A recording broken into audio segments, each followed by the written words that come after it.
faire un job qui était dans un milieu très haut niveau. Après, YouTube à haut niveau. En fait, il y a trop de haut niveau, tu vois.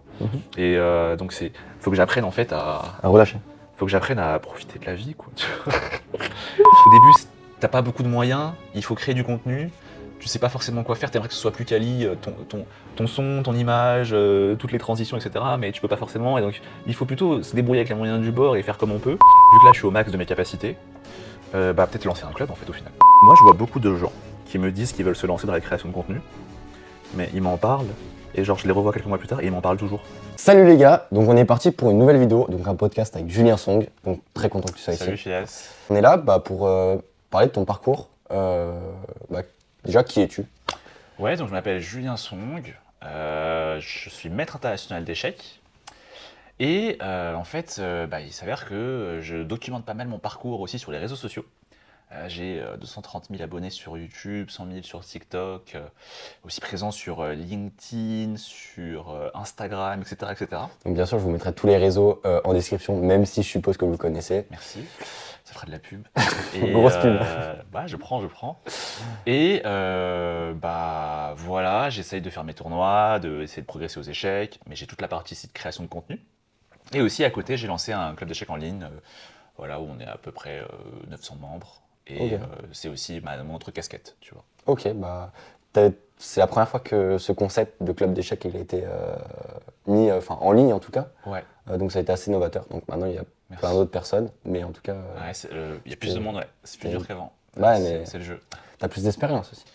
J'espère. Ce que je te propose, c'est qu'on commence vraiment au tout début de ta vie, Ok, pour retracer au fur et à mesure le parcours, comment tu as réussi à ok. devenir maître international, avoir une communauté de plusieurs milliers, Ouais, centaines de milliers d'internautes, ouais.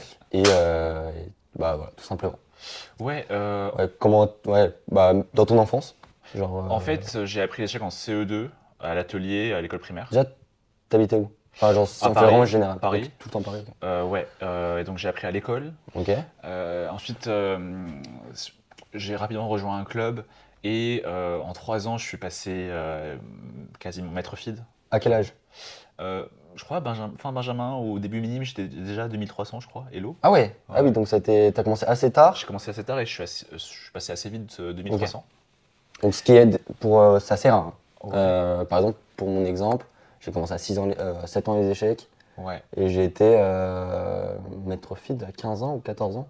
ok. Fin de 14 ans, tu vois. Mais du coup, tu vois, genre il y a eu 6-7 ans, alors que toi, tu l'as fait en 3 ans, mais plus tard. Ouais, mais plus Ok. tard. Je suis passé maître national à 20 ans, Ok. tu vois. Mais par contre, je sentais que j'avais le niveau un peu juste pour en vivre confortablement avec les compétitions. Donc aussi, je pense que c'est aussi l'environnement familial, les parents qui ont fait que je me suis dit, je vais Et faire les études aussi. c'était contre les échecs ou contre être pro aux échecs? Euh, je pense qu'ils étaient indifférents par rapport aux échecs. Ok. Et ils étaient contre par contre si je pour en faire ma vie. Ok. Moi, c'est un peu mon cas aussi. Ouais. Et puis, avec du recul, j'en suis reconnaissant aussi. Bah au moins j'ai pas eu la pression, tu sais, il y en a qui reçoivent plein de pression en mode je veux que tu deviennes un champion, moi j'ai jamais eu ça. Bah, surtout que là, genre, t'es un peu une des figures des échecs en France. Mhm. Et donc, je pense que t'es plutôt content au final d'avoir peut-être eu ce parcours-là. Ouais. Et t'as fait quelles études? Alors du coup j'ai fait une prépa, à 20 ans j'ai fait Ok. 18 ans, 20 ans j'ai fait une prépa, Commerce? prépa commerce. Ensuite j'ai rejoint une école de commerce. Donc Et tout ça, c'était dans quelle ville? C'était quelle école? tout ça c'était à Lyon. Ok. Et j'ai fait Meilleure ville. ouais. Et j'ai fait un double diplôme aussi avec une école d'ingé. Et ensuite, j'ai travaillé, je fais pas mal de stages. Et ensuite, j'ai eu un premier job en CDI. Où Ok. je faisais du conseil aux entreprises. Tu Ok. vois. Et dans ton enfance, c'était vraiment que échec court ou t'avais d'autres passions aussi? Franchement, les échecs, ils ont pris beaucoup de place. Ok. Euh, Parce que j'avais aussi un petit côté un peu genre perfectionniste, je pense. Tu vois, donc dès que j'ai vu qu'il y avait un domaine où j'étais assez bon, je l'ai vraiment creusé à fond, tu vois. Ok, Au bien. détriment peut-être d'autres choses, tu vois. Ok, donc tu as tout le temps eu cette mentalité de progression, etc. Et même de ce que tu disais, d'être perfectionniste dans un peu Ouais, tout ce que tu fais. ouais, toute ma vie j'ai eu ça, ouais. Ouais. Ok, et donc du coup tu as commencé à être fort aux échecs, Ouais. tu as atteint 2300, etc. Tu as fait où tes normes? Enfin, comment ça s'est passé? Tu as eu des facilités à les faire? C'était quoi le plus compliqué pour toi? C'était les lots, c'était les normes? En fait, j'ai fait une première norme de maître international, il en faut 3 pour devenir maître. Et la Avec, première, je l'ai avec certaines fait. conditions Ouais. La pour. première, je l'ai fait très tôt, je crois, j'avais 15 ans. Mais j'avais pas vraiment le niveau encore. Et les 2 dernières, je les ai fait à la suite à 20 ans. Donc en gros, j'ai eu un peu de chance, je pense, la première norme. Et les 2 dernières, je les ai fait à la suite à 20 ans parce que je pense que j'avais le niveau à ce moment-là. Tu vois. Et ouais, des tournois internationaux, une norme en France, une en Espagne, etc. Et pile avant que je rentre durant la prépa, il me semble, ou avant de rentrer en école de commerce. Tu vois. Ok, bah c'est cool. Ouais, c'est cool. Non, j'étais vraiment content de passer maître international. C'était un gros cap. Après, ça a été un petit peu dur parce que je sentais grand maître, qui est le dernier titre au-dessus. C'était trop loin et du coup, j'avais du mal à me motiver. Donc, c'était un peu un cadeau empoisonné aussi. C'est quoi Donc, ton piquelo? 2422, Ok. tu vois. Et j'ai eu du mal à me motiver après, quand je suis devenu maître international, parce que je sentais que grand maître, c'était trop loin. Tu vois. C'est sûr que. Après, ça, on peut en échanger aussi. Enfin, du coup, pour ceux qui savent pas, je suis maître FID, j'ai obtenu 2400 Elo et j'ai 2 normes. Donc en gros, il me manque une norme de maître international. Même si c'est vrai que j'ai pas mal perdu de points Elo et que bah, actuellement, on va dire que j'ai plus le niveau que j'avais avant. Je compte quand même remonter pour avoir le titre. Mais grand maître, c'est stratosphérique quand Ouais, c'est dur. Mm. tu vois les Maël Boyer, les Augustin Drouin, ils vont l'être, tu vois. Mais genre, Oui, le oui. travail que ça demande, c'est waouh. Non, mais c'est énorme. Tu penses c'est quoi l'équivalent dans ce business, genre? En vrai, enfin, Euh, niveau travail, tu vois, parce que je pense que pour des personnes qui n'ont pas forcément, enfin, qui connaissent pas vraiment le milieu, grand maître, ok, c'est waouh, mais genre, je pense qu'ils prennent pas assez conscience du truc, quoi, genre. Bah, déjà, maître international, je crois que c'est le top 0,1% des joueurs, un truc du genre. Donc, déjà, rien que concevoir qu'il y a un truc qui est au-dessus que ça, c'est dur, tu vois. Parce que normalement, c'est déjà. Par exemple, quand on se connecte sur. Toi et moi, quand on se connecte sur Chesscom ou sur Lichess, tu sais, quand on va regarder, on fait partie Ouais, les du top courbes, combien, on est dans le top 99,99%, tu vois. ouais, Et donc, c'est dingue c'est ça. incroyable de se dire qu'il y a encore un stade au-dessus, alors que si tu regardes la masse. Parce que, ouais, surtout Tu vois. que c'est, quand on dit que c'est 0,1 des joueurs d'échecs, c'est des 0,1 feed. Ouais, Donc qui ont un elo classé, qui ont fait des tournois de compétition. Mais du coup, par exemple, on ne prend pas en compte les personnes qui, bah, par exemple, dans mon école, ou qui jouent aux échecs oui, juste oui. sur chess.com aussi. Je Ouais, pense que ça donc joue aussi. Grand Maître, c'est un truc incroyable. Et c'est tellement de précision, genre, je sais même pas les mecs qui font comment, quoi. Ouais. Bah, si je savais, je l'aurais aidé. Non, mais après, genre, il y a savoir, mais genre, il y a aussi appliquer. Ouais, là, c'est clair. Et du coup, pour les personnes, du coup, on reste dans le domaine des échecs. Pour les personnes qui souhaitent déjà, de un, commencer aux échecs, qu'est-ce que tu conseilles Mhm. pour atteindre un certain niveau, etc. Hormis regarder ta chaîne YouTube. Ouais, ouais. Et aussi pour des personnes du coup qui sont plus confirmées qui regardent la vidéo, pour devenir maître international, pas forcément grand maître, parce que c'est quelque chose qu'on n'a pas fait encore, mais pour atteindre maître fin, maître international. C'est dur de répondre à la question parce qu'il y a tellement d'éléments, tu Ouais, vois. déjà, toi, dans un premier temps, tu vois, les débutants, qu'est-ce que tu conseilles vraiment pour atteindre les basiques, les fondamentaux et Moi, les débutants, je pense qu'il y a un piège, c'est on peut très facilement tomber dans un perfectionnisme qui est un peu trop poussé, tu vois. Et je pense qu'il faut déjà maîtriser les fondamentaux. Il faut pas partir dans tous les sens. qu'est-ce que t'appelles les fondamentaux? Bah, par exemple, ok, le b.a.-ba de la tactique, maîtriser les maths élémentaires, maîtriser peut-être Les quelques. 3 concepts dans l'ouverture aussi. Ouais, par exemple, tu vois, et faire attention à pas se dire, ok, ça c'est un grand maître qui a dit ça, donc je dois faire pareil. Tu vois. Limite, des fois, ça peut être plus utile quand on est débutant d'écouter les conseils de quelqu'un qui est genre débutant mais confirmé. Et des fois, ça peut être plus utile que écouter les conseils d'un grand maître. Moi, j'ai une question, parce que tu vois, genre pour moi, quand je suis débutant, en fait, j'ai juste envie de dire, bah, genre, apprends à juste te développer, rocker et prendre le centre, et en fait, fais juste jouer.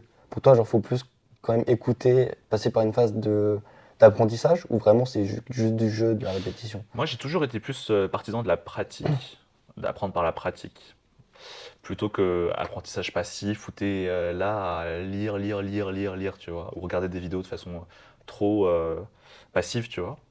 Donc moi de base, à tous les gens que j'ai entraînés, ou dans mon club, à chaque fois je recommande de plutôt faire un truc par la pratique et ensuite de l'analyser pour avoir un feedback. Mais pas éviter de passer des heures dans des bouquins et tout ça, je suis vraiment pas fan, Ok. tu Et vois. du coup, là, aujourd'hui, tu as 31 ans, je crois. Ouais, Voilà. Euh, bah, quand tu commençais, c'était il y a 20 ans, du coup, un peu plus, un peu moins. ouais. Est-ce que du coup tout le Lichess, Chess.com et tout n'existait pas? Donc tu faisais comment pour Ça n'existait pas à l'époque, ouais. tu faisais comment pour Du coup, à l'époque, moi, ce qui m'a beaucoup aidé, c'est que j'ai pris un coach dès les premiers mois. Et en gros, il a tout fait pour moi. Il m'a fait acheter un classeur blanc pour mes ouvertures avec les blancs. Il m'a fait acheter un classeur noir pour mes ouvertures avec les noirs. Et après, il m'a imprimé des fiches et il m'a dit, ça c'est la française, tu mets dans ton classeur. après? Ouais. Du coup, j'avais mon petit classeur avec une petite fiche. Ensuite, toutes les semaines, il me donnait des diagrammes, maths en 4, maths en 5. Je les faisais, j'écrivais au papier, enfin au Ouais, crayon la c'est vraiment solution. bah, c'était un professeur quoi. C'était vraiment un professeur, ouais, et ça m'a donné beaucoup de cadres, tu vois. Et c'était une époque où c'était très différent parce qu'il n'y avait pas trop les ordis encore. Enfin, ils n'avaient pas la place d'aujourd'hui. Il n'y Et avait puis pas même, toutes les ouais. vidéos en ligne et tout. Donc on reposait davantage sur des livres Et que... après, je pense que tu vois, genre dans un premier temps, enfin, en fait, les vidéos YouTube c'est essentiel. Tu vois, genre il y a plein de conseils. Notamment, je pense que, je sais plus, il y a ta première vidéo, les 3 principes d'ouverture, c'est ta Ouais, numéro 1. ouais, Elle a 600 000 vues, c'est des parties pédagogiques. Et même c'est pareil sur Blitzstream, etc. ouais. Ça, c'est le b.a.-ba et c'est vraiment des bases qu'il faut avoir. Mais je pense que ça remplace quand même pas un professeur. Oui, Parce que, ok, une fois, ça c'est plus important, ça peut faire être tout seul. Mais par contre, pour apprendre les ouvertures et tout, je pense que c'est vraiment essentiel. Je sais pas ce que t'en penses. après, c'est... Ouais, en fait, je trouve que c'est une question de qu'est-ce que tu gagnes par rapport au budget que tu mets, quoi. Tu Hmm. vois. Et un coach, en général, c'est toujours mieux, mais c'est aussi toujours plus cher. C'est Donc, sûr. il faut trouver un bon équilibre, tu vois. Et après, dans les coachs, il y a de tout. Tu vois, il y a des excellents coachs comme des coachs qui sont très moyens. Donc, il faut aussi savoir réussir à trouver celui avec lequel on va matcher. Et puis, des fois aussi, des fois, il y a des coachs qui sont bons, mais juste, il n'y a pas de match en termes d'affinité. Ça, c'est aussi un truc que je trouve qui est assez important. Niveau style de jeu aussi. Style de jeu aussi. Et donc, voilà, il y a de tout, quoi, dans les coachs, tu vois. Et je pense que c'est assez important de trouver celui qui nous convient, tu vois. Ok. Et après, c'est aussi bien sûr toujours une question de budget. Combien on est prêt à mettre, et des fois, il y en a qui aimeraient bien avoir un coach, mais qui n'ont juste pas les Et moyens. est-ce que pour toi, pour atteindre un certain niveau, par exemple 2000, Ouais. parce que je pense que c'est un peu l'objectif de toutes les personnes qui sont débutants, est-ce que pour toi, quelqu'un qui n'est pas forcément surdoué, etc., est-ce qu'il faut investir forcément ou on peut tout faire en ligne? Là, par exemple, si je pense aux membres de mon club d'échecs, là, je pense à quelqu'un, par exemple, qui s'appelle Maximilien, et lui, il a été très autodidacte, tu vois, et là, il est pas loin des 2000 Elo. Ok. Il cherche à les approcher En là lent? sur, En classé? en quelques années, non, non, sur les plateformes plutôt, Ah oui, ok. sur Chess.com. Ouais, Euh, ce qui est déjà incroyable aussi. Et après, c'est quelqu'un qui, par exemple, tu vois, a 25 ans. Donc je trouve qu'à 25 ans, tu peux être beaucoup plus autonome dans ton apprentissage que peut-être quand tu as genre 13 ans, tu vois.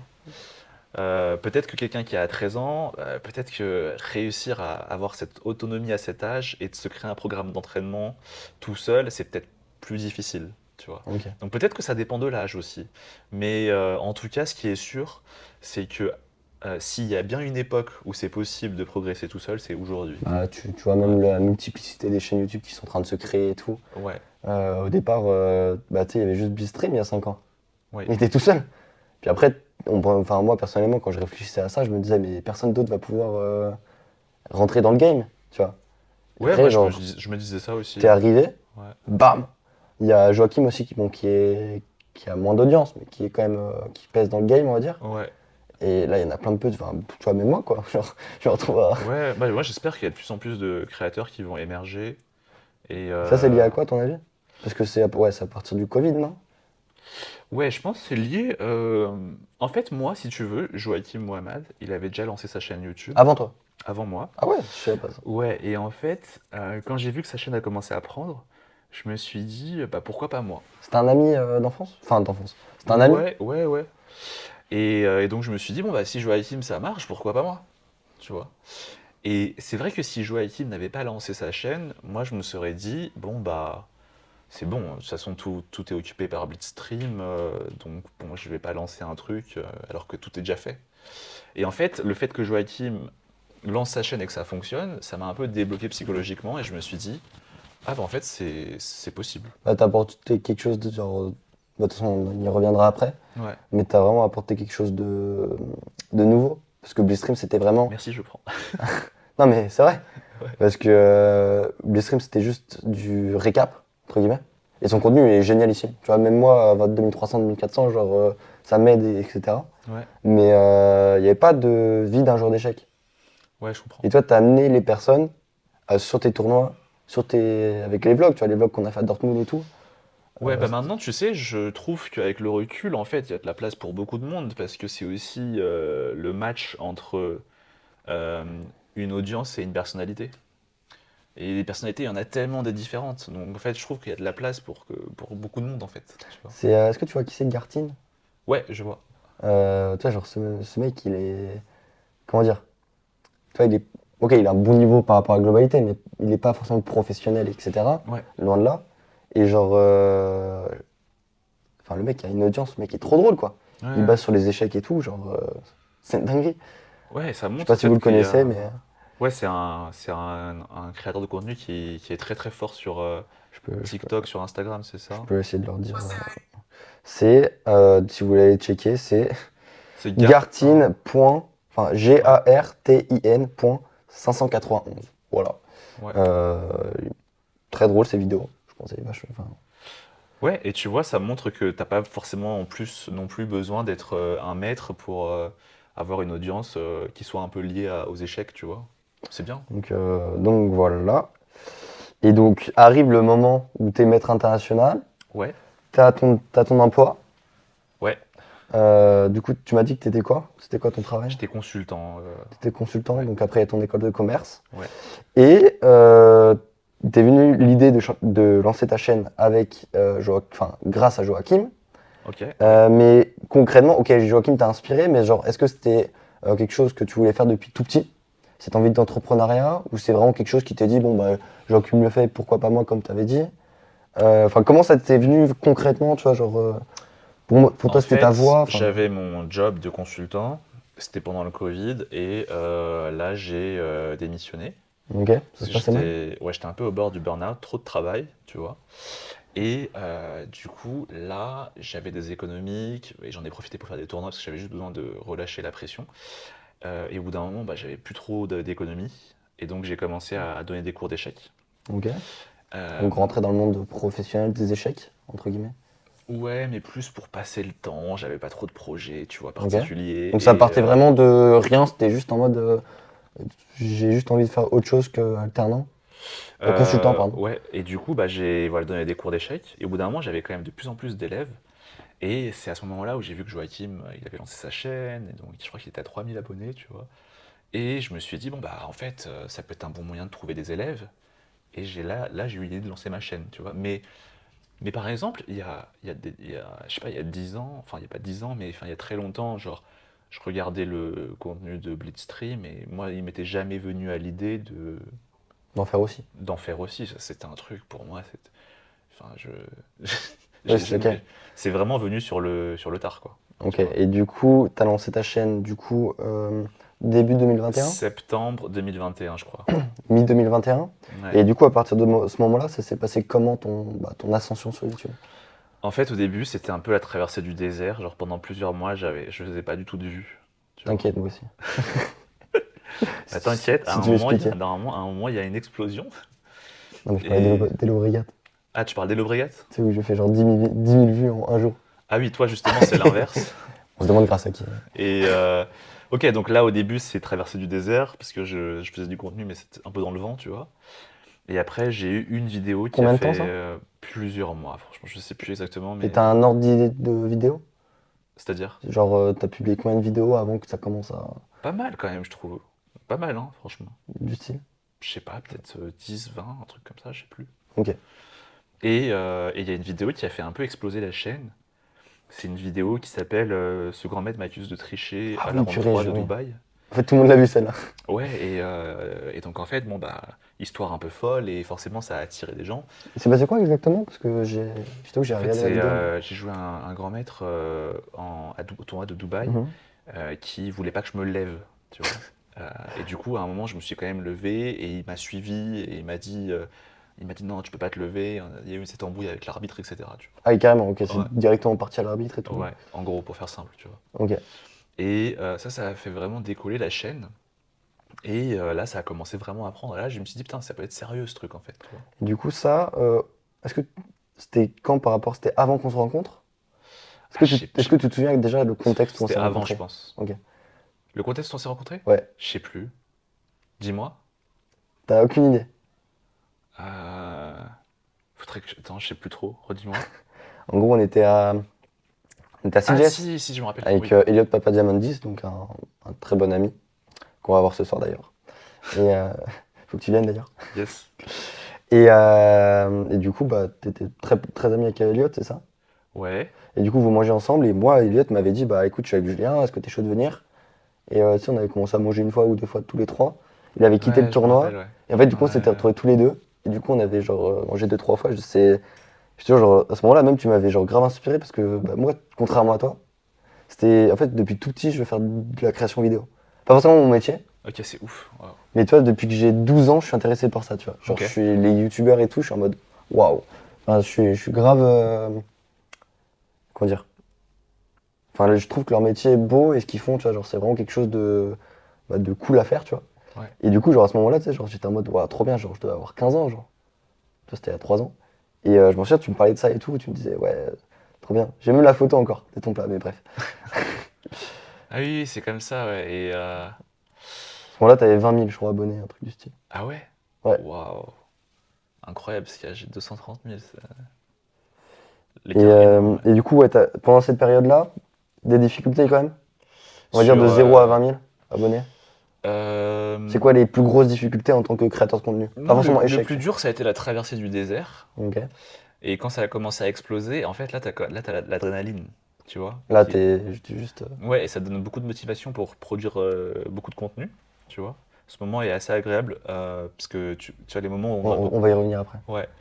Et ensuite, non, mais à partir de là, ça allait. Après, j'ai eu des petites Ouais, crises de mais avant, motivation, je mais veux plus dire. tard, ouais. Mais quand. Comment dire? Quand tu crées. Enfin, on va dire de 0 à 20 000, Ouais. enfin, ça devait être dur. Enfin, je sais pas en fait, parce que moi, c'est un problème que je vis en ce moment. Oui, là, Même si je c'était publie dur. moins. Là, c'était dur. Ok, je fais peut-être 1000 vues par vidéo. En Ouais. fait, ça augmente pas, tu vois. Oui. Et c'est très frustrant. Ouais. Et genre, comment t'as su résoudre ce problème-là? Enfin, résoudre. Enfin, passer à travers et bah, publier 50, 100 vidéos jusqu'à que ça marche. Euh, Est-ce que c'était juste inné et que t'avais rien d'autre à faire? Est-ce que c'était dur? Enfin, En fait, c'était forcément dur.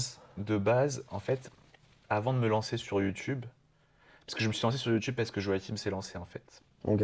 Mais avant, de base, je m'étais lancé sur LinkedIn. Et c'est ma première, c'est le premier réseau que j'ai exploré. C'était aussi avec un autre ami, c'est ça?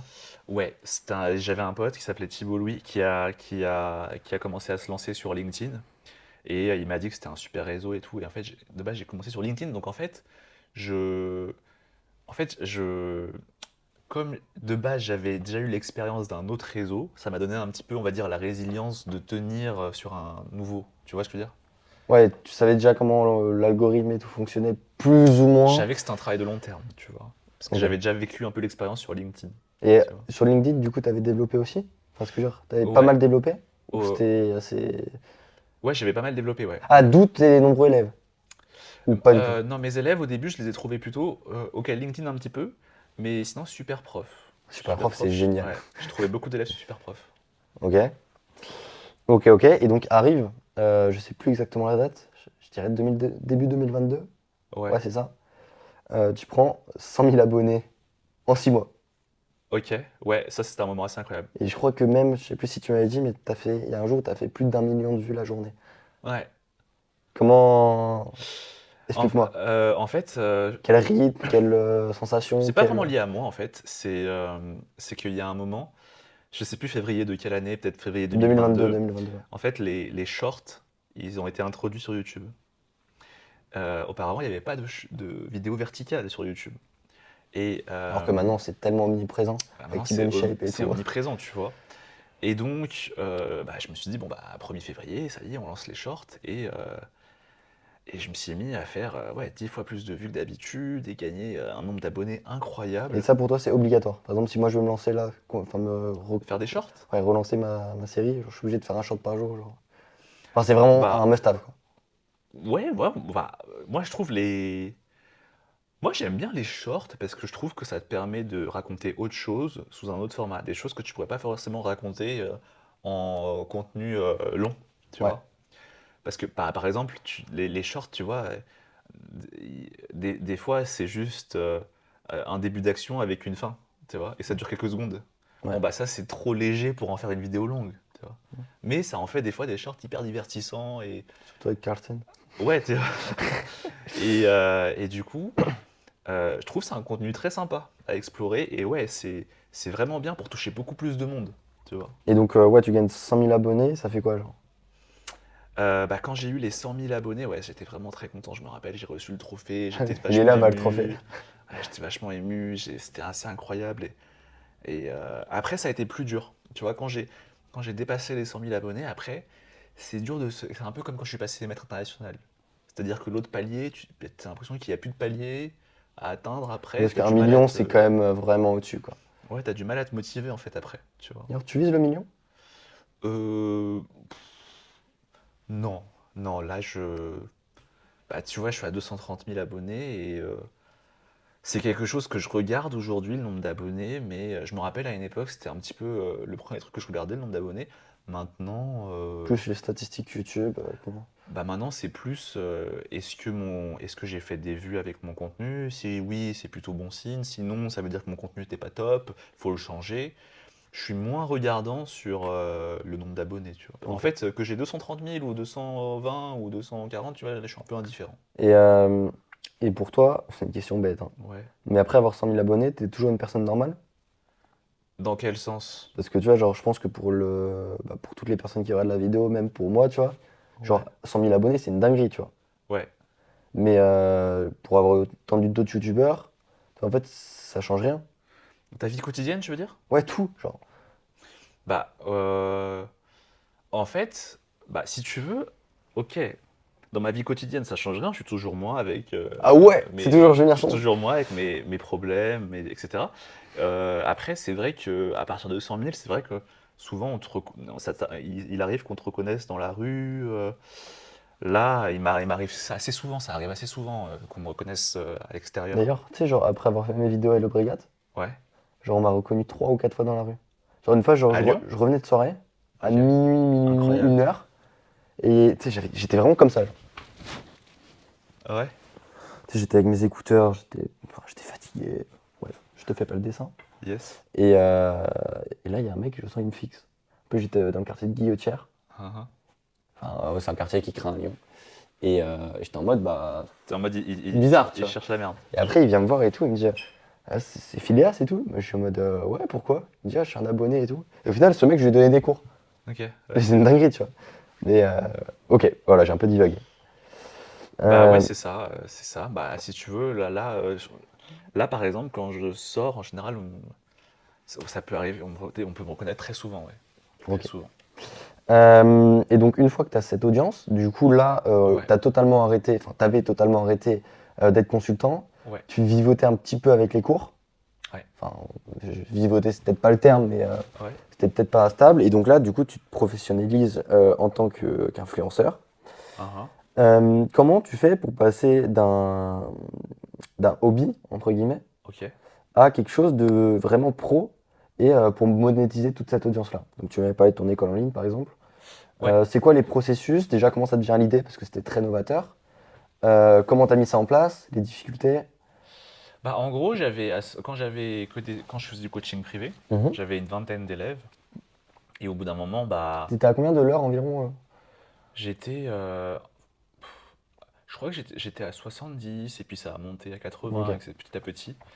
Au bout d'un moment, bah, en fait, quand, quand tu passes la semaine à faire du coaching, T'as envie bah, d'automatiser ça aussi? déjà, tu peux plus accueillir d'autres élèves, Mhm. tu vois. Donc, je me suis dit, bon, bah, vu que là, je suis au max de mes capacités, bah, peut-être lancer un club, en fait, au final, tu vois. Et je voyais que YouTube, ça commençait à prendre, et donc je me suis dit, bah, je peux lancer un club au final, tu vois. Et, euh, et forcément, bah, tu vois, genre, comme j'ai tout fait un petit peu en ligne, YouTube et tous les Mhm. réseaux, bah, je me suis dit, bon, bah, dans la continuité, ce serait de faire un club en ligne. Après, je savais pas si ça allait marcher parce que ça n'existait pas à l'époque. Mais tu Tu sais, vois. au moment où tu as lancé ton club en ligne, Ouais. en fait, je m'étais fait, je devais être en première, et j'étais full dans le développement personnel. Et j'avais fait un business plan qui était exactement le tien, De faire un club en ligne? alors que ça n'existait pas. Et quand, Bah, et quand t'avais vu, et quand tu m'avais parlé de ton projet, genre à CJS, et que je crois que tu l'avais déjà lancé à ce moment-là, je suis plus ouais, sûr. je sais plus, ouais. Et ou après quand c'était revu, genre j'étais trop content pour toi, mais au fond je me disais, purée, pourquoi j'avais pas 50 plus quoi. Ah ouais, c'est tellement une question de timing aussi, tu vois. Mais après, toi, c'est ça, et tu C'est vois, un, là, il y a plein d'autres trucs, peut-être que. Tu vois, là, je pense en ce moment à un truc, peut-être on peut en reparler après. C'est, tu vois, genre, bah, aujourd'hui, hier et tout, il y avait le speed chess. ouais, La semaine dernière, il y avait l'événement annuel de Kevin Bordy, euh, en ligne, je sais plus comment ça s'appelle. big up. Voilà. Et en fait, je me dis, en fait, l'avenir des échecs, c'est dans ça, tu vois, dans le blitz, Hmm, etc. Et est-ce qu'on pourrait pas créer, pas une fédération, tu vois, mais des compètes officielles, un peu comme la N1. ouais. Je sais pas ce que t'en penses Tu veux d'ailleurs. dire des compètes en ligne ou Tu en... vois, créer une audience, un Ok, peu comme Kevin, ou ok, enfin, ou comme toi, mais du coup, faire une compète présentielle comme a fait Kevin, ouais. mais genre nationaliser ça, voire internationaliser ça. Oui, je comprends, ok. Bah, c'est un gros projet, hein. Ah non, mais bien Après, il sûr. faut le budget, quoi. Ça, bon, ça c'est mon job. Ouais. Mais ce que je veux dire, est-ce que tu penses que ça a un avenir? En fait, si tu veux, moi, dans mon club en ligne, par exemple, il y a une rencontre mensuelle qui a une lieu une fois par mois et qui est toujours à Paris. Inscrivez-vous. Et ça a lieu à Paris et le problème, c'est que bah, les membres, ils viennent de toute la France. Il y a beaucoup aussi de Français de l'étranger. Donc, c'est toujours difficile de trouver finalement quand tu fais un lieu en présentiel où est-ce que tu le fais, quoi. Et Je te parle pas de ça parce que moi j'ai ouais, déjà le lieu, j'ai déjà les financements et tout. ok, Enfin, des idées en tout cas. ouais. J'ai pas le truc, mais j'ai des idées où trouver quoi. Mais est-ce que tu penses que l'idée peut être. Bah, de toute façon, moi je trouve que c'est hyper complémentaire parce que, en gros, par exemple, tu vas dans mon club d'échecs en ligne, bah moi, un de mes événements préférés, c'est les rencontres présentielles. Parce que je trouve que ça permet de mettre du liant et du lien là où, là où tu as du mal à en avoir en ligne. Mhm, Tu vois. Donc je trouve que c'est hyper complémentaire et c'est la logique. Et après, je regardais une interview de Carlsen hier justement, mhm. qui disait qu'il aimait beaucoup le format utilisé là lors du Speed Chess Championship dont tu parles. Et peut-être même C'est une, utiliser un c'est une ren- échiquier. c'est une rencontre organisée par chess.com. Vous pouvez aller regarder, c'est Ouais. vraiment très bien. Et, mais en gros, pour faire simple, il discutait avec l'intervieweur de comment on pourrait faire pour avoir un format où il y a le public, un peu en mode comme des matchs de boxe qui Ouais. s'enflamment et tout, sans que les joueurs soient gênés. Est-ce qu'on met un échiquier ou pas, ou est-ce qu'on reste sur 2D, etc. Mais en fait, il y a beaucoup de choses à faire, ouais. Et toi, genre, ça, en fait, ça rejoint aussi un truc qui est hyper intéressant, je trouve. Est-ce que les échecs lents sont morts? Euh, je À sais haut et pas. bas niveau. Je sais pas. Ah, c'est dur à dire.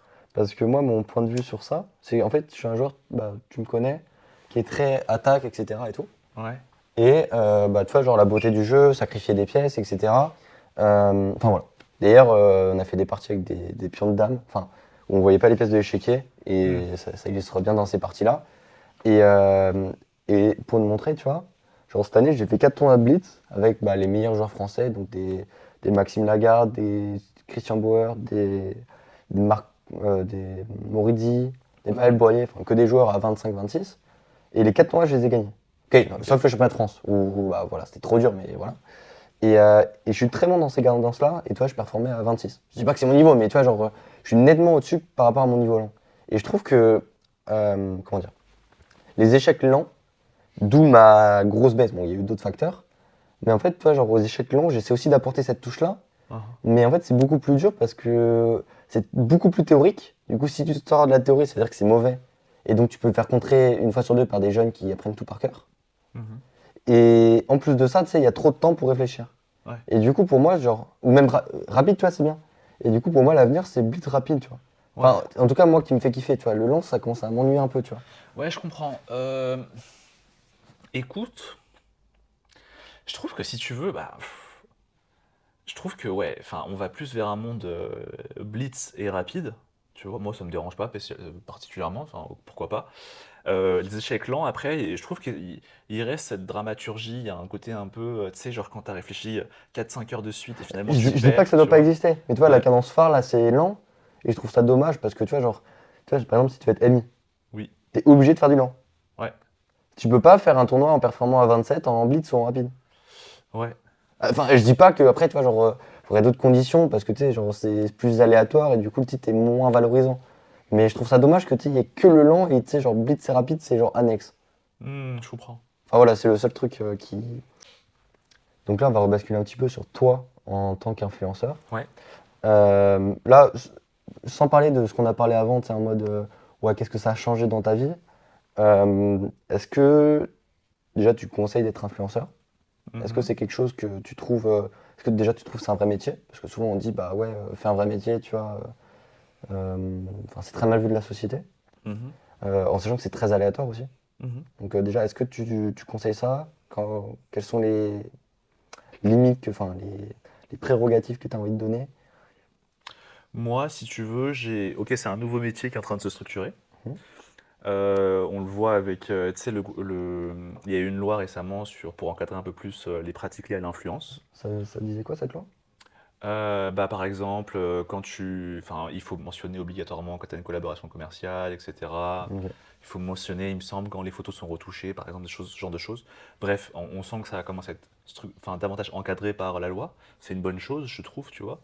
Il y a aussi des syndicats qui émergent, il me semble, tu vois, des syndicats qui vont un peu structurer un petit peu la parole de tous ceux qui sont créateurs de contenu, etc. Du coup, pour toi, à terme, par exemple, il pourrait avoir des études pour apprendre la création de contenu, etc. à terme, et que ça devienne un vrai métier?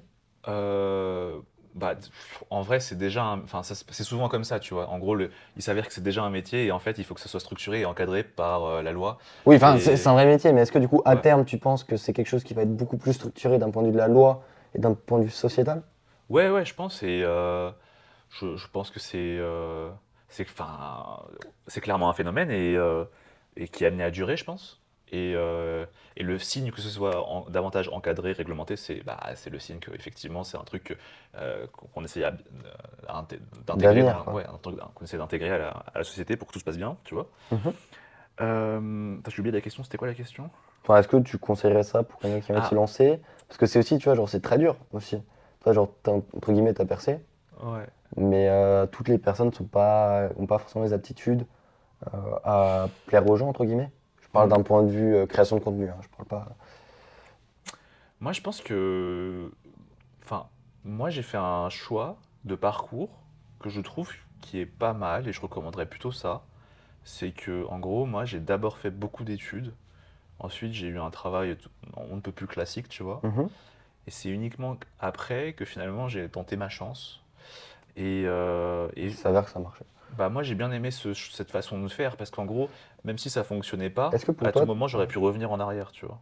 Et est-ce que tu penses aussi, parce que je pense que les études ça apporte forcément, est-ce que tes études, par exemple la construction que tu as dû, enfin les méthodes de travail que tu as mis pour obtenir ton diplôme, ça t'a aidé aussi Alors, pour la création de contenu ou pas du tout? ça m'a beaucoup aidé, mais sur certains aspects, ça m'a beaucoup aidé. Mhm. Sur d'autres, ça m'a desservi, Ah tu ouais, vois. carrément. Ouais. En général, enfin, je trouve que les études euh, et un job un peu, on va dire, classique que j'ai eu, des fois, ça te rend un peu trop. Tu sais, tu veux tout Coincé? faire bien, Ouais. mettre bien tout dans les carrés et tout, et des fois, tu es un peu trop perfectionniste. Et c'est pas forcément une qualité des fois, tu vois, parce que dans la création de contenu, en fait, tu vois, en fait, au début, t'as pas beaucoup de moyens, il faut créer du contenu, tu sais pas forcément quoi faire, t'aimerais que ce soit plus quali, ton son, ton image, toutes les transitions, etc. Mais tu peux pas forcément, et donc il faut plutôt se débrouiller avec les moyens du bord et faire comme on peut. Et limite, bah, le fait de vouloir que, enfin, comme tu as eu ces études et tout, et qu'il fallait toujours suivre un petit peu le chemin bien Mhm. tracé, bon, bah, tu vois, des fois, ça peut te desservir, tu vois. Par contre, ça m'a beaucoup aidé, plus pour structurer plus tard, tu vois. Par exemple, aujourd'hui, j'ai ouais, une équipe un peu de 7 personnes qui travaillent pour moi plus ou moins Ah ouais, 7 régulièrement. carrément. Ouais. T'as quoi comme. J'ai 2 mini-makers, Ok. j'ai un monteur, j'ai une assistante, un, un bras droit un peu. Mhm. Pour gérer Euh, quoi, genre tout ce qui est par exemple compta et tout? alors j'ai un comptable aussi, tu vois, Ouais, t'as beaucoup de monde quoi. et j'ai une personne qui est un peu le coach d'échecs en chef du club, C'est qui? Gary Giroyan. Ok, super sympa. Donc ça fait 6 personnes. Ok. Voilà, Ouais, 7e, tu ouais. vois. Et du coup, bah, finalement, je dois gérer une équipe et ça, ben, le fait d'avoir eu les études et un travail un peu typique de bureau, bah ça m'a aidé, tu vois, plus tard pour aujourd'hui devoir gérer des gens. Bon, encore une fois, c'est un vrai métier. C'est Oui, pas. Tu vois, genre, quand tu montes, t'es obligé d'avoir certaines compétences de gestion, enfin, de tout en ouais, fait. oui, oui, bien sûr. Ouais, c'est clair. Ok. Euh, Bah, pour finir la vidéo, non, j'ai encore deux ou trois sujets Ok, à aborder. Du coup, vraiment, si tu étapes enfin, un plan en 5 étapes ouais. pour quelqu'un qui veut se lancer, tu conseilles quoi? Tu parles de la création de contenu? Ouais. Ou même, Euh, ouais, création de contenu, et après on viendra, c'est le dernier point justement. Restez bien jusqu'à la fin. euh, je pense que, enfin, moi je vois beaucoup de gens qui me disent qu'ils veulent se lancer dans la création de contenu, mais ils m'en parlent, et genre je les revois quelques mois plus tard, et ils m'en parlent toujours, tu Mm. vois. Bah, Et c'était mon cas par exemple. ouais, et en fait, et même des fois il y en a, je les revois un an plus tard, ils sont toujours en train de me dire ouais, je vais lancer le truc. Donc le plus dur, c'est de faire le premier contenu, tu vois. Et il y a un vrai blocage psychologique chez beaucoup de monde par rapport à cette première vidéo, ce premier post, etc. Il faut le faire. Il faut le faire et ce sera pourri, et c'est pas grave, mais il faut le faire. Et ça déjà, c'est une première étape, mais qui est tellement majeure, tu vois. Donc là, t'as fait Publier, 50% du travail. ouais, franchement, déjà publier le truc et accepter qu'il y a sa tête et que c'est totalement imparfait et que, tu vois, mais au moins c'est fait. C'est éclaté au sol, quoi. Ouais. Et ensuite, c'est avoir une bonne mentalité de vouloir s'améliorer et de pas être trop focus sur les vues, les vues, les vues, tu Mm. vois. Parce qu'au début, ça ne va pas fonctionner et c'est normal. Tu vois, c'est un peu la phase numéro 2 tu vois, après le fait d'avoir publié le premier Mhm. truc. Et la phase numéro 2 c'est que bon, bah, ça va pas marcher et c'est normal. Et en fait, il faut toujours se dire, bon, bah, là j'ai publié, qu'est-ce qui n'a pas marché? Prochain contenu, je change un truc. Tu Mhm. vois. Ah, ça n'a encore pas marché, je rechange un truc. Et itérer comme ça non-stop jusqu'à ce qu'un jour ça marche. Tu vois. Mais cette traversée du désert, il faut être résilient et il faut continuer, continuer, continuer même si pour l'instant ça fonctionne pas, tu vois. Ok. Et ensuite, normalement, tu as la phase numéro 3 où ça commence à prendre, tu vois. Tu as enfin trouvé un petit peu. Puis là, tu sors vraiment avec la un- méthode par étape là. Bah ouais, tu m'as dit 5 Let's étapes, go! 5 étapes, j'ai fait 5 étapes, tu vois. Étape numéro 3 donc ça commence à prendre, tu Mhm. vois. Et ok, donc là, il faut juste faire, t'accélérer à fond sur ce qui fonctionne, tu vois. Et ensuite, je pense que l'étape numéro 4 je sais pas s'il y en aura 5 mais après l'étape numéro 4 c'est qu'il faut professionnaliser la chose, tu vois. En gros, ce qui va se passer, et c'est pour ça qu'il y a beaucoup de youtubeurs qui arrêtent, tu vois, il y a plein de vidéos, j'arrête YouTube. Bon, des fois, c'est des blagues, tu vois, pour faire des vues, Mhm. mais t'en as aussi plein des youtubeurs qui vraiment arrêtent. Et ils arrêtent parce qu'en fait, tout tient à bout de bras, tu vois.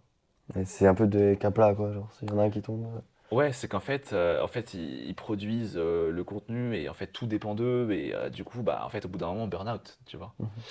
Et en plus, il y a ce truc de, bah, dès que ça fait moins de vues, bah, t'es hyper démotivé, t'es hyper triste et tout. Et donc, l'étape numéro 4 c'est un petit peu, je pense, de structurer, tu Et vois. j'ai une question à propos de ça. Ouais, Il y a 6 mois, un an, t'avais vraiment arrêté de faire du contenu. oui. C'était lié à ça? Bah, en gros, oui, j'avais une baisse de motivation et et en fait, rien n'était structuré. Donc, en fait, à partir du moment où il n'y a plus la motivation, je peux plus rien faire. Et là, ça va Tu mieux? vois. Là, ça va mieux, tu vois. Là, j'ai structuré. Donc, structuré, ça veut dire être assez au clair sur c'est quoi les différentes étapes que tu suis pour produire une vidéo. Comme ça, bah, tu vois, même s'il y a un jour où tu as moins la motivation, bah, tu te dis, bon, bah, ok, je fais l'étape 1, l'étape 2, l'étape 3, l'étape 4 et je déroule, tu vois. Mhm. Ça permet de continuer quand même à faire, même si des fois il y a des petits coups de mou. Et après, l'étape suivante, je pense, c'est après avoir structuré, c'est de déléguer, tu vois. Et ensuite, Donc, par l'étape exemple, numéro 5 du coup. l'étape numéro 5 donc par exemple, La le fameuse. montage, tu délègues un monteur, les miniatures, tu délègues un miniamaker. Et ça, en Ça, c'est vraiment fait, la dernière étape pour toi. oui, parce qu'en fait, tu peux pas déléguer alors que tu n'as pas structuré, tu vois, parce que c'est dur de Ok, déléguer quelque chose qui n'a pas été posé sur le papier, ça marche. tu vois. Et du coup, après là, mais après, c'est une étape qui est vachement différente, parce que du coup, tu dois commencer à apprendre à gérer des gens. Et donc, il y a une part de management un petit peu, enfin, ça devient Ça vachement marche. intéressant. Et donc, dernier point de la vidéo. Ouais, Donc là, t'es quelqu'un de. Tu fais du sport. ouais. t'as une chaîne, une grosse chaîne YouTube, Ouais. maître international aux échecs. Ouais. On peut dire que t'as réussi. Enfin, pour certaines personnes, on peut dire que t'as réussi ta vie. Ouais. C'est quoi tes objectifs futurs?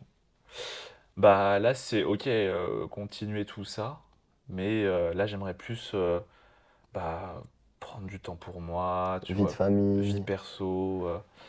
En fait, si tu veux, tout ce que j'ai fait là, c'est aussi parce que j'ai ce côté très, tu vois, faire les échecs à haut niveau.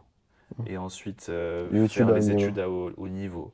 Faire un job qui était dans un milieu très haut niveau. Mhm, Après, YouTube à haut niveau. En fait, il y a trop de haut niveau, tu vois. mhm. Et donc, faut que j'apprenne en fait À relâcher. faut que j'apprenne à profiter de la vie, quoi. Tu vois.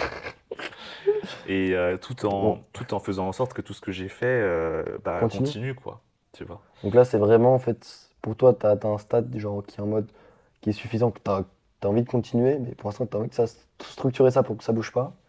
Et Après, je bah, que pense, ça s'améliore. Mais bah, en fait, si tu veux, je trouve que quand même, la création de contenu, c'est un milieu où c'est difficile de se reposer sur ce qui a été fait. hmm, En gros, les gens, quand même, dès qu'ils ont vu plusieurs fois un petit peu la même chose, ils sont lassés, ils veulent de nouvelles choses.